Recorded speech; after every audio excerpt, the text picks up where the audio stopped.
E ele me disse: a minha graça te basta, porque o meu poder se aperfeiçoa na fraqueza.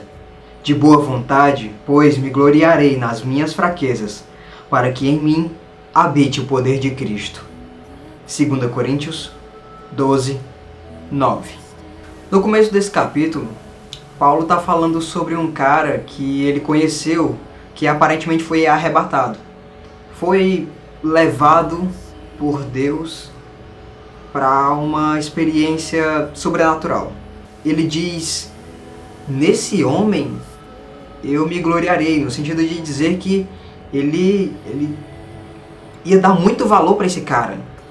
Ele ia dar grande importância para esse cara, porque foi levado por Deus para ter uma experiência única, que na história bíblica pouquíssimas pessoas tiveram. E aí em seguida, ele diz: eu vou me gloriar nesse cara e não em mim, eu não vou me orgulhar de mim, porque eu poderia, mas eu não vou me colocar num pedestal, porque eu não quero que as pessoas vejam em mim mais do que eu sou ou do que o que eu falo. Paulo estava querendo dizer que é muito mais importante o seu testemunho, as pessoas verem as suas atitudes e o que tem de bom saindo de você. Isso é mais importante do que simplesmente a sua figura. Os feitos são mais importantes do que quem os fez. É isso que Paulo está dizendo. E aí em seguida, ele fala sobre um espinho na carne que ele tem, que ninguém sabe exatamente o que é, se era uma pessoa que servia de pedra de tropeço para ele, se era realmente um mal físico, uma doença, algum incômodo físico que ele tinha, ou uma doença emocional, enfim, ninguém sabe o que era exatamente. E aí ele diz que orou a Deus pedindo que se livrasse desse espinho na carne, que o impedia de se gloriar, que impedia Paulo de se achar muita coisa. E Deus respondeu para ele que não, porque o poder de Deus se aperfeiçoa justamente na fraqueza do homem. E isso é tão verdade, é fácil se apegar a Deus quando você precisa dele. E é nesse momento em que ele diz, que Paulo fala, que o poder dele se aperfeiçoa. Não é que Deus fica mais poderoso quando você está mais fraco.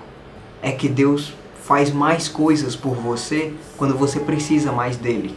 Mas isso não pode ser um exercício de dependência baseado em frustrações, em coisas ruins. Esse exercício de dependência de Deus, ele tem que vir, como Paulo fala poucos versículos antes, para nos impedir de nós nos acharmos autossuficientes. De você olhar para si mesmo e dizer: eu me basto, eu consigo resolver os meus problemas, eu sou capaz de acertar tudo na minha vida. E Deus servir como um complemento para isso. Sabe, tem muitos textos diferentes escritos por muitas pessoas diferentes ao longo de muitas épocas diferentes dentro da Bíblia.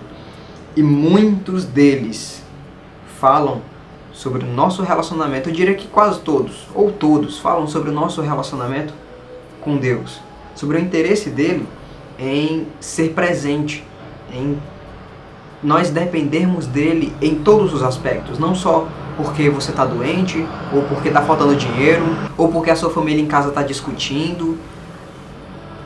Você tem que ser dependente de Deus, porque Ele sabe mais do que você sobre o que é bom, sobre o que vai dar certo, sobre o que serve para você.